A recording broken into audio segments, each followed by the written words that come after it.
Good morning, good evening, good afternoon, everybody. Welcome to another episode of the Success Shift. It is the end of my week here, and it's good to be back. I was literally just saying before that today I'm really grateful for the people who are here and constantly showing up. One of the things that I know at the start of this week, I was like, oh, you know what? I'm just going to take another week off. It's all too hard to get back in this. And for anyone who runs a podcast or does something consistently like this, it takes work. It takes effort.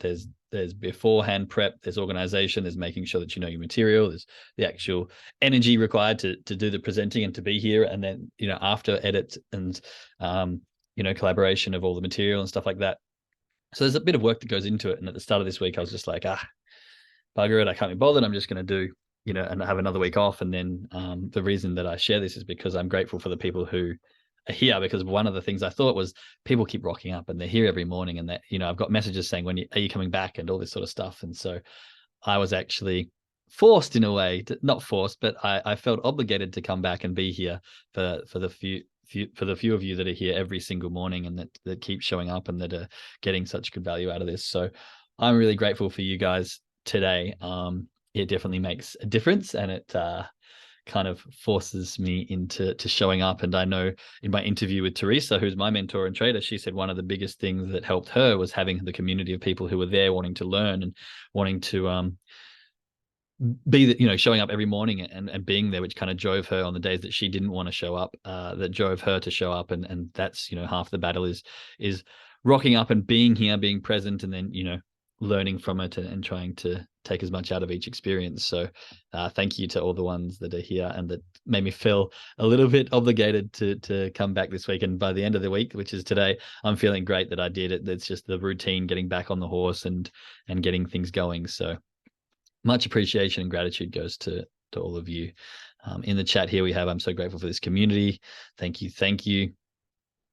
I'm grateful I am able to agree to disagree and leave it at that. Yeah, that's always nice, especially if you're in arguments with someone close, maybe in the same environment. It's nice to be able to agree to disagree and walk away.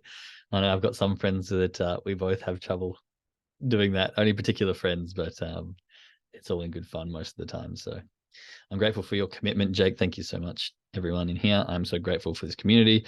Welcome to this incredible group. Donna, yeah, welcome. Me too, grateful for this community. I am. Learn so much from everyone. Yeah, it's really nice when you can really find people who are wanting the same outcomes and on the same objective, on the same path as you with the same objectives. It really helps motivation and resilience and grit and determination, all the things that we're talking about on Tuesday. And so it does help to have that community.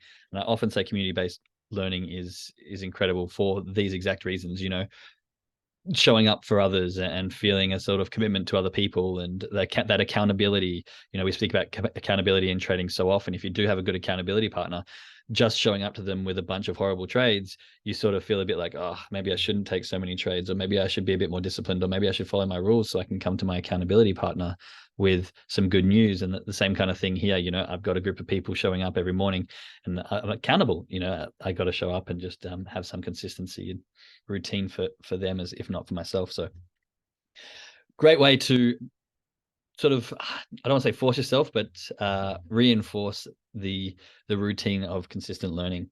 So thank you to everyone, and thanks for chucking in the chat your gratitude. Today we are continuing our talk on self-love. We just didn't get through half the stuff I wanted to speak about yesterday, but we are back on it today. So yesterday we were talking about self-love and the importance, and I want to talk to you about a few ways to practice self-love, but we were talking about some of the benefits of practicing self-love and how they can relate also to trading, but mainly just in general. And we got, I think, as far as number 5. So we did healthy self-love creates healthy self-esteem, which helps with knowing your self-worth, which helps, when you've got good self-esteem, it helps you with your confidence and your resilience, and that helps you take action. We spoke about emotional well-being. Emotions in trading is huge. So practicing self-love and, staying strong in relationship with yourself creates your ability to handle negative emotions and to bounce back from setbacks quicker, and all those things that we know are paramount to success in trading, trying to eradicate and sort of allow negative emotions to pass through very quickly and not hold on to them. Reducing self-criticism. Yesterday, we're talking a lot about the negative self-talk and then the self-narrative that we have how do we speak about ourselves to ourselves when we're by ourselves is very important, and it's a very big thing to bring awareness to and to note. Are you being negative and harsh on yourself? Would you speak that way, the way you speak to yourself, to a friend or a loved one? Most of the time the answer is no. So why do we allow ourselves to speak that way to ourselves? We really need to remove this self-criticism, remove the hateful speech or whatever it is, and the negative self-talk, and we need to, substitute that with self-love and appreciation and kindness and forgiveness. We spoke about healthy relationships, how loving yourself allows you to understand your own self-worth and your boundaries, and set boundaries for yourself, and to understand, your worth in relationships, and what you can provide and give. We spoke about how, up here, best way to fill people with happiness is to overflow your cup. Remember the unlimited amount of joy that you can give to others when you are, in fact, filling up your cup so much that it's overflowing to those around you. And we spoke about the resilience to external validation. Once we start to self-love, we start to know our value and our worth again, and therefore we find this intrinsic motivation, and we stop worrying so much about what other people think and what other people say, and really stop living like to impress others. We start to do things that are more purposeful and meaningful to ourselves, and this is kind of where we can get that intrinsic motivation to keep going and find out our purpose and our reasoning behind why we're doing what we're doing. Next, we have personal growth. So talking about self-love and how it affects our personal growth. So practicing, self-love encourages putting yourself first, right? And doing the things you like. So this means that when we practice self-love, we understand our self-worth, we understand our value, then we're more likely to put time into the things that we like doing, like hobbies, new skills, achieving more meaningful goals, all these sorts of things. So once we start to look within and we start to go, okay, you are worth this, or, you need to care for yourself in this way, then we start to change our priorities. And sometimes we're talking about yesterday in the group, there was a lot of people said that they were people pleasers and always doing things for other people. But this self-love will start to make you a people pleaser for yourself. What do I need? How do I look after myself first? What is it that I need to do for me in order to fill up my cup, and in order to do the things that are going to make me happy? And that is often, hobbies. For me, guitar. Now, unfortunately, since being a dad, it's taken a bit of a back seat, but I do have it here. It's very easy for me to access. Setting up your environment. We speak about this a lot. Made it nice and easy in my environment to access the hobbies, the things that bring me that joy still, and I still get time to play. And this is because that, like, for me, that's self-love, finding time for me to sit and just play a couple of songs, even if it's only a little bit at the moment. That's a real nice way for me to take a step back and to appreciate myself. And new skills, again, great example, guitar, but learning another language or learning how to trade, for example. Once we start to give ourselves self-love and find ourselves time and prioritize things for us, then we start to dedicate that time to important things that help us grow and personal growth and development, right? So better mental health. I think this one's pretty self-explanatory, that when we start to look after ourselves and love ourselves, it's better for our mental health. There's a huge aspect of self-talk and self-appreciation that comes with self-love, right? A lot of our mental health issues come from anxiety and depression and frustration, or feeling like you're not living up to your self-worth, or that you could be doing better, or that maybe we're beating ourselves up unnecessarily.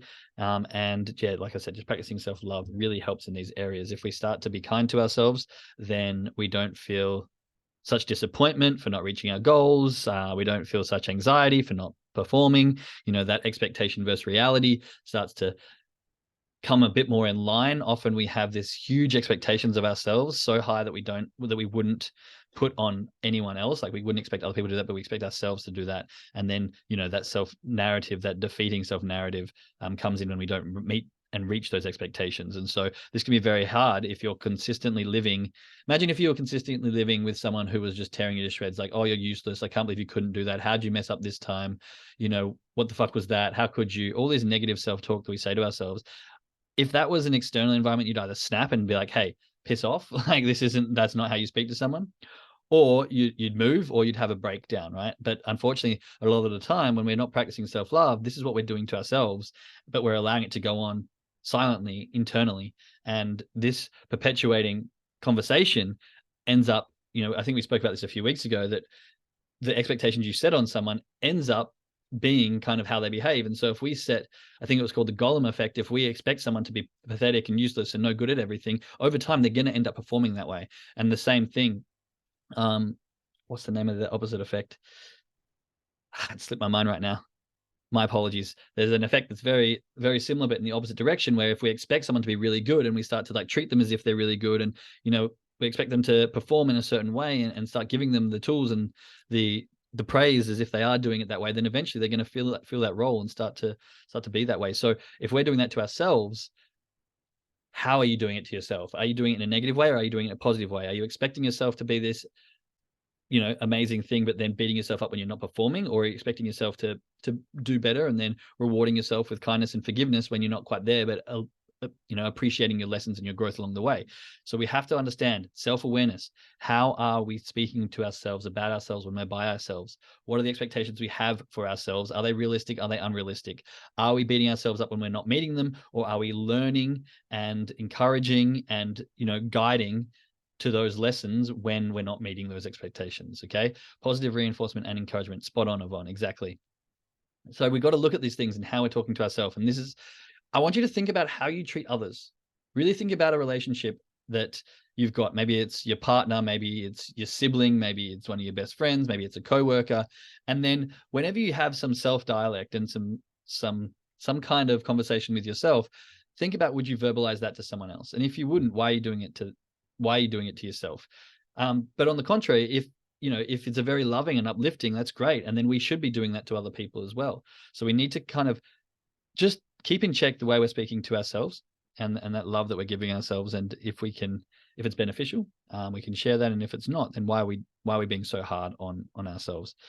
The next one is, we spoke a bit about boundaries. So we've already spoken about this a little bit, but knowing your self-worth, helping to protect yourself from things, from people, from inputs, whatever it is. So one of the ways that we can benefit self-love, practice self-love, is to protect our environment a little bit and make sure that the things that are coming into our internal environment are positive and kind and not negative and harsh and manipulating, right? But knowing our self-worth can help us put these boundaries up and go, you know what, I actually don't need to hear that, or you know what, I don't need to have the news on the TV, or you know what, I don't need to have this person in my life. I don't need to have this argumentative conversation with the neighbor all the time, all these sort of things.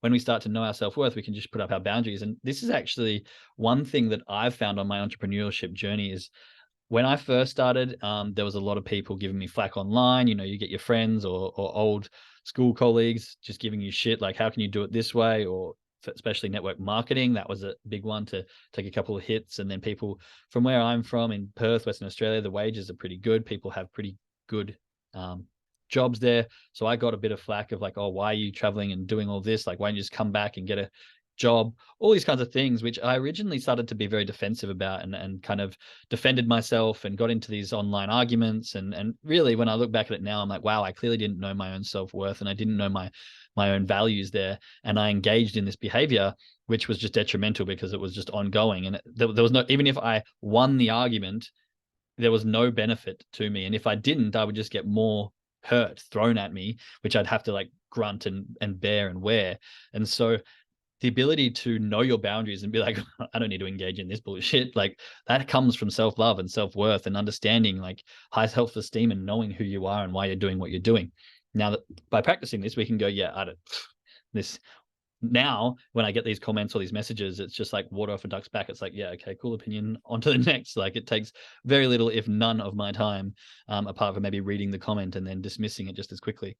But that doesn't come immediately. That doesn't come straight off the bat. That comes with practice and work and looking in self-awareness and creating these boundaries for yourself.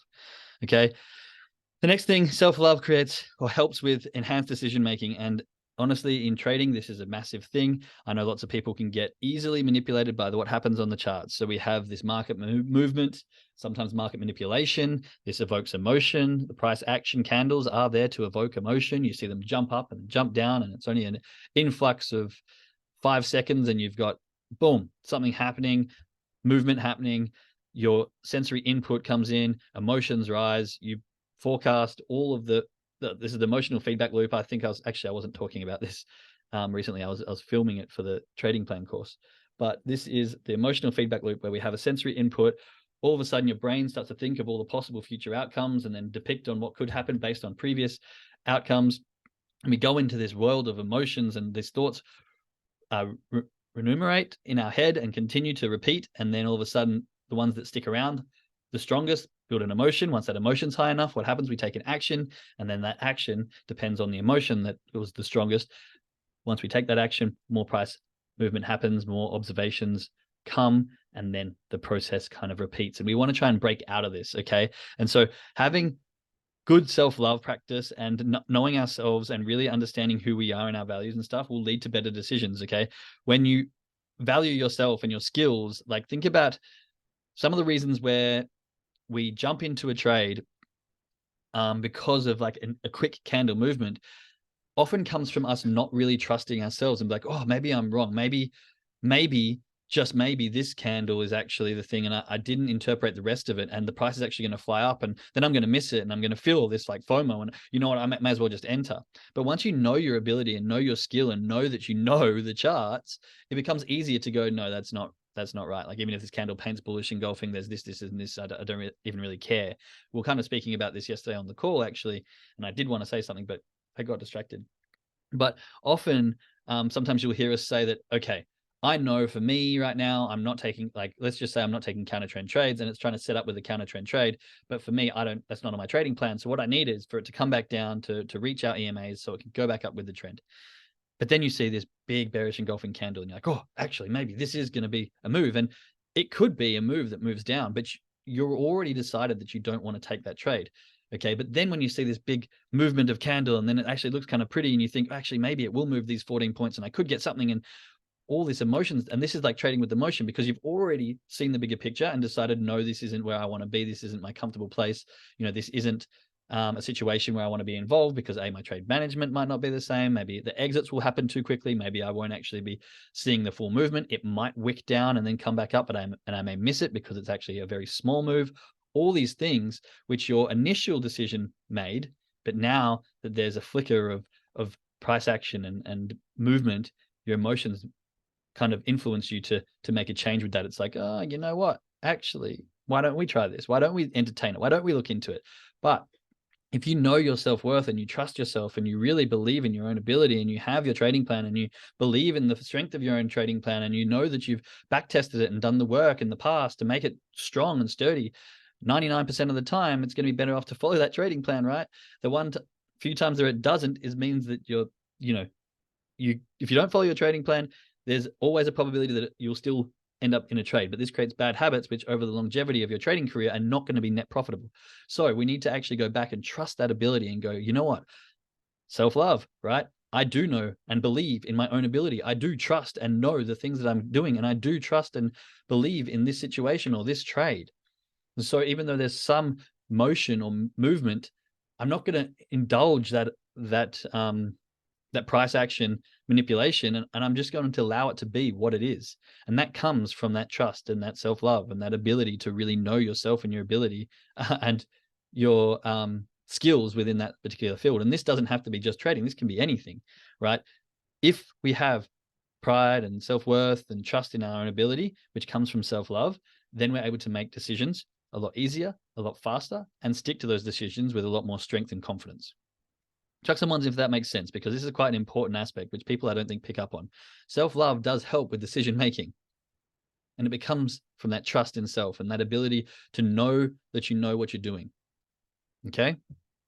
Got some ones coming in. That's great. Okay, fulfillment and happiness is the last thing on this list. Self-love gives you a better sense of fulfillment and happiness. Genuinely care for yourself. You create a positive relationship with your own existence, which is really some of the fundamentals for a fulfilling and purpose-driven life, right? So once we start to love ourselves and appreciate ourselves and give ourselves positive feedback, all that kind of stuff, then we really start to genuinely feel that we are capable, that we are worthy, that we are deserving, and that the thing that we're after does actually mean something, and that there is purpose to it, and it can become then very fulfilling. And this comes into all those things that we discuss quite regularly, you know, intrinsic motivation, understanding your why, knowing your purpose, having direction, having that guidance and that ability to trust in your own decision-making process, as we just spoke about. So all these things layer up and they get to a point of a really fulfilling and happy life. And again, these things come from that self-love. You love and appreciate yourself, you look after yourself, you're doing your hobbies, you're learning new skills, you're constantly growing, personal development. You can have good relationships with yourself, you have good relationships with others, you can set your boundaries, you can fill yourself up with positive influences from your environment. You know how to trust yourself. All these things, as you can see, they will layer on to what will be a very fulfilling and happy life. And if we can continue to practice self-love, then we continue to get these benefits and we can continue down the path of that, you know, fulfilling and happy life. Does that make sense? I hope these, I know it's kind of split into two, but I hope these have sort of come together and you can see that all the benefits from practicing self-love. Now, I suppose the next question is, how do we practice self-love? What exactly does it look like? How can we incorporate it? What can we do in our day-to-day to improve this self-love if all these benefits come from it? Well, I've got a list of about 15 things here that some of them may seem very obvious, some of them may not, but it's kind of, they're just all bits of the puzzle and they might not all be necessary for you. They might not all feel right for you. They may feel weird if you start and then you're like, actually, I really like this. Or you may try it and be like, no, this isn't for me. It doesn't really matter. What really matters is the things that you try that actually do work for you. This is the same with mindset in trading. The things that you try that actually create change, the things that you try that actually create discipline and consistency, the things that you try that make those success shifts, the paradigm shifts, all those things is about trying things and being self-aware to the point where you know what helps you, where you know what benefits you, and not doing things because you should be doing them, but doing things because maybe at the start you've heard about it and you want to try it and you've got some passion to try something new and some curiosity. But I find sometimes we get stuck in this, I should be doing this because it's meant to make me feel better. Or I should be doing this because I know that this is exactly what I meant to do. And there's definitely a fine line. At some point, if you're really lazy and you just brush things off really easy, maybe there's that point where maybe I should try this a little bit longer and give it a go. But if you find that you've given something a go and you're not really liking it, but you're doing it because someone else says it works and you should just do it that way, then maybe reassess. This is what self-awareness, this is what mindfulness is, this is what being present is. All this kind of internal understanding are going to help you in situations where you go, yeah, actually, this doesn't work for me. Let's see what else there is out there. I'm not going to completely dismiss it. Maybe I'll go try a bunch of other things and they're not really working. They're working even worse, but I'll come back to this. But it's all about understanding yourself to the best you possibly can and trying to do the things that work for you in a sense that are going to, yeah, I guess, make you feel better about yourself, right? So some of the things that we've got on this list of self-care. So basically we're looking at the body, mind, soul, how to love and look after the body, mind, and soul, and they can be done in a bunch of different ways. You know, dietary, spending time, prioritizing time for yourself, like the hobbies that you want to be doing, you know, mindfulness, all that sort of stuff. So finding time to be alone with your mind is important, but also finding time to be like alone, I guess, just undistracted. So for me, a couple of recommendations are meditation or walks. I really liked walking. So I just time block 45 minutes and just go for a walk. And I do that almost every day. So often I listen to a podcast, but it's nice every now and again just to do it without. And so you just observe, you just be present. You don't have an intention. You just walk for the sake of walking and look what the environment around you presents and where your thoughts go. And sometimes you start on a thought pattern and because your body's moving, you got the physiological change, the endorphins, all the good things chemically in your brain going, and they can actually lead you down kind of like a mental journaling. Like if you start to journal, sometimes you don't know where you're going. Another one for the list of self-love is journaling. Start going, trying to understand yourself a bit better. Usually by the time you start writing, you're like, I don't know where this is going, but it just starts to flow. And then you can get into these really long understanding and deep diving, subconscious diving kind of journaling states where you can unlock answers to questions or figure out things about yourself or just ask the right questions to yourself. They can be very beneficial. So I find walking does that well for me because my body's moving at the same time as allowing, not having the music, not having like the podcast, but allowing just the freedom of the external world trigger things in my brain to start the thought process going and just allowing it. Sometimes we don't allow the thought. Sometimes, you know, lots of times when you practice meditation, it's like being mindful, being present, trying to see the thoughts and let them go. but sometimes it's also handy just to run with them. Like daydream. Remember when you were a kid and you could, imagination could keep you going for hours, and you'd daydream and you'd think about all the great things that you want in your future. I feel like as adults, we start to let that dwindle and we don't do that as much. But I think it's one of the most important things we can do is give yourself some daydreaming time. Like even if it's just do your meditation, have your coffee, and then sit there for 15 minutes without any distractions and just let yourself daydream. Think about all the positive things. Think about what you're going to spend your money on when you're, a 7-figure trader. Think about the lifestyle you'll create for yourself. Visualize, allow that emotion to make you happy and joyful, and just let that be the start of your day. Because you do that over and over again, eventually you're going to fall in love with that idea that you keep visualizing. And eventually that visualization will become real and you'll be able to live it. Okay. We've also got healthy eating, drinking, reducing alcohol, improving sleep hygiene, making sure that you're putting the right stuff into your body. I think that all is somewhat self-explanatory, whether we do it or not. Don't get me wrong. I love a beer here and there, and I definitely enjoy indulging in chocolates and ice creams every now and again, but doing them in moderation, understanding what's good for you. And, are you doing it all the time? Is it a habit, routine? Is it something that's like a crutch to you? Or is it something that you can lash out and be like, yeah, I'm going to have a drink with my friends, or I'm going to, splurge and have a bit of a cheat meal, or whatever it is for you, making sure you're doing that stuff in obviously moderation. Setting boundaries is super important. Knowing who to hang out with, when to hang out with them, and what to provide or what they provide for you. We've got practicing gratitude. I talk about that almost every day. Pretty much, actually, I do talk about that every day on the call here. We practice gratitude. We find something to be grateful for. Doing a hobby you have. Remember, I spoke about guitar, finding time for you. We've got in this list positive affirmations. Some people like to do positive affirmations, whether it's in the shower, whether it's out loud, whether it's in the mirror, whatever it is. Talking positively about yourself. Then we've got self-discovery. Really giving that time to discover you, yes, physically and mentally. Mentally is obviously know your strengths, know your weaknesses, know your values, know your aspirations, know what makes you feel good physically. Well, I'll leave that to your imagination.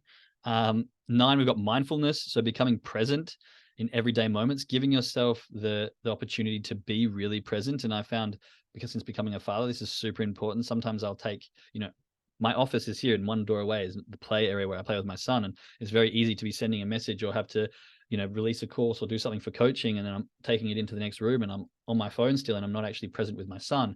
But practicing that presence, practicing that mindfulness, being there is really, really important. And it's a good way to practice self-love, like being able to go, you know what, my phone's staying here and I'm just going to go be 100% present with this person, or go be 100% present with my wife, or go and leave this here and go on my walk and be 100% present with myself. These can all be beneficial things.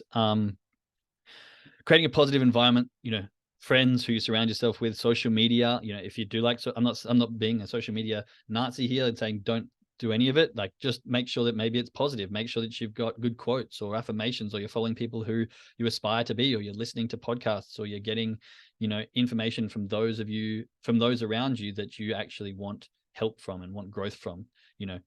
Is it mindset and trading stuff that's on your social media? Is it, personal growth? Is it healthy habits? Is it fitness and good diet? Or is it the hottest goss in Hollywood and, the top 5 fun things to do on a night out with friends? What is it that's coming into your social media stream, and intentionally making those